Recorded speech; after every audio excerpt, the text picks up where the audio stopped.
মৰিগাঁও থানাত শ্যামকানু মহন্ত আৰু সিদ্ধাৰ্থ শৰ্মাৰ বিৰুদ্ধে এখন এজাহাৰ পৰিছে। অসম পুলিচে এজাহাৰখন ৰেজিষ্টাৰ কৰিছে আৰু তদন্ত নিশ্চিতভাৱে হ'ব। যেহেতু এফআইআৰ হৈছে, আমি তদন্তৰ আওতাত শ্যামকানু মহন্তও আহিব, সিদ্ধাৰ্থ গোস্বামীও আহিব, সিদ্ধাৰ্থ শৰ্মাও আহিব আৰু ছিংগাপুৰৰ যিসকল লোক শেষ সময়ত জুবিন গাৰ্গৰ লগত আছিলে তেওঁলোকো তদন্তৰ আওতাত আহিব।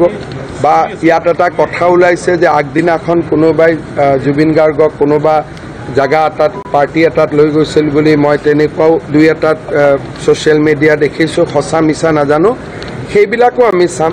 কিন্তু ছিংগাপুৰ কৰ্তৃপক্ষও ইতিমধ্যে ইনভেষ্টিগেশ্যন আৰম্ভ কৰিছে। গতিকে ইয়াৰ যিহেতু প্লেচ অফ অকাৰেঞ্চ ইণ্ডিয়া নহয়, গতিকে ক্ৰিমিনেল পাৰ্টটো যদি কিবা আছে ছিংগাপুৰৰ পৰা পাম আৰু অসমৰ পৰা লৈ যাওঁতে যদি কিবা বেয়া ভাবি লৈ যোৱা হৈছিল সেইটো আমি অসমত পাম। গতিকে এই ক্ষেত্ৰত আমি চৰকাৰে সম্পূৰ্ণ নিৰপেক্ষভাৱে যি ধৰণে কোনোবা ৰাইজে যদি সাক্ষীও দিব খোজে, কোনোবা ৰাইজৰ হাতত যদি কিবা খবৰো আছে, আমি সকলো ব্যৱস্থা কৰি দিম যাতে গোটেই বিষয়টো সকলোৰে কাৰণে মুকলি হৈ থাকে, কোনো কথা যাতে গোপন হৈ নাথাকে।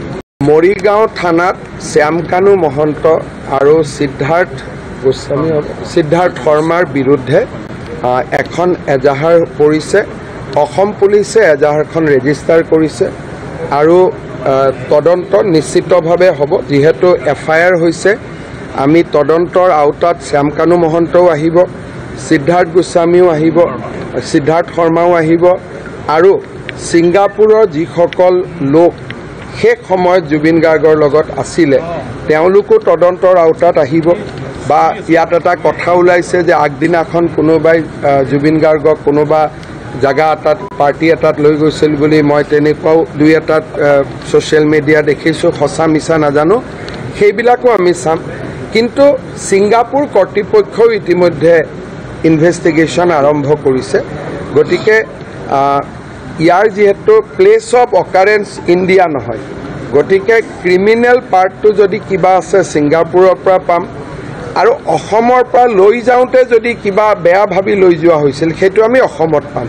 গতিকে এই ক্ষেত্ৰত আমি চৰকাৰে সম্পূৰ্ণ নিৰপেক্ষভাৱে যি ধৰণে কোনোবা ৰাইজে যদি সাক্ষীও দিব খোজে, কোনোবা ৰাইজৰ হাতত যদি কিবা খবৰো আছে, আমি সকলো ব্যৱস্থা কৰি দিম যাতে গোটেই বিষয়টো সকলোৰে কাৰণে মুকলি হৈ থাকে, কোনো কথা যাতে গোপন হৈ নাথাকে।